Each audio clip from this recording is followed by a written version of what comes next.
This is Byron Gordon for the SES Conference Channel, and we are at SES Chicago Day 2.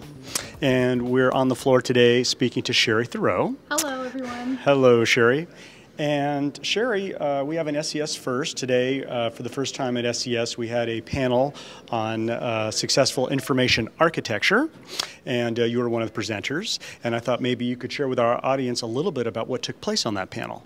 Absolutely. This is a search engine strategies first, because typically when you talk about site architecture, automatically people go into techie mode. They think, how do you code this? How do you program this? When in reality, architecture precedes design.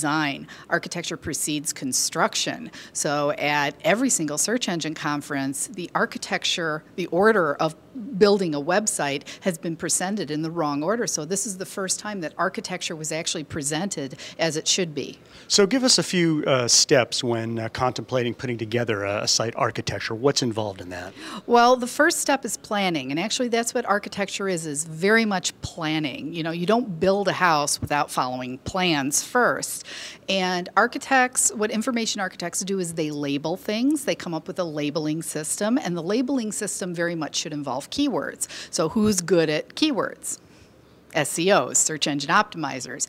And as the information architects also label, organize, and group content, and it eventually becomes a site navigation scheme which provides access to website content. So that's where developers come in, but the information architects group it in a way that makes sense to searchers, not only search engines. So that's what we were able to talk about. So what are some tips for people who are getting started with this? How should they begin?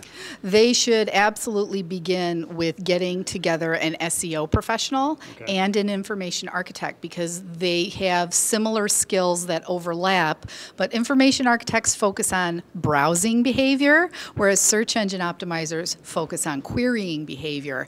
Users do both.